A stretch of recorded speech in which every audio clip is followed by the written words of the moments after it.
ሊዮኔል አንድሬስ ሜሲ በጣም ነገረኛና ተንኳሽ ተጫዋች ነው።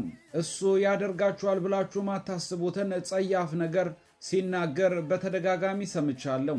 ክርስቲያኖ ሮናልዶ ደግሞ ራስ ወዳድ ነው።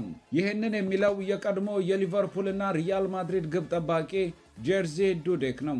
ዱዴክ በስፔኑ ሪያል ማድሪድ ከ2007 እስከ 2011 መጫወት የቻለ ሲሆን ስለ እግር ኳስ ሕይወቱ በሚተርከውና ኡን ካሚኖ ኖ ሪያል በተሰኘው መጽሐፉ ላይ ስለ ሜሲና ሮናልዶ ጽፏል። ሜሲ በሜዳ ውስጥ ባህሪው አስቸጋሪ ነበር። ልክ እንደ ባርሴሎናና ጓርዲዮላ ሁሉ ውሸታምና ተንኳሽ ነበር። ለፔፔና ራሞስ ሰዎች በሱ ዝምተኝነት ያደርጋቸዋል ብለው ለማሰብ የሚከብዳቸውን ጸያፍ ነገሮችን ይናገራቸው ነበር። እሱና የባርሴሎና ጓደኞች ሌላውን በማስቆጣት ብልህ ለመሆን ይሞክሩ ነበር። ከዛ ራሳቸውን ፍጹም ያደርጋሉ።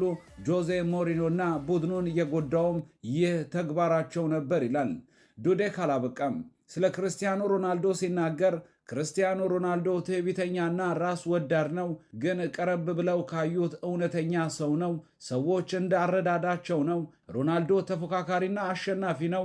እንደዛም ቢሆን እሱ ግብ ሳያስቆጠር የቡድን አጋሮቹ ባስቆጠሩት ጎል 5-0 ከማሸነፍ ይልቅ እሱ ግብ አስቆጥሮ ጨዋታው 2-1 ቢያልቅ ይመርጣል ብሎታል። ዱዴክ በማድሪድ የ4 ዓመት ቆይታው 12 ጨዋታዎች ላይ ሲሰለፍ ላሊጋን ጨምሮ 3 ዋንጫዎችን ማሸነፍ ችሏል።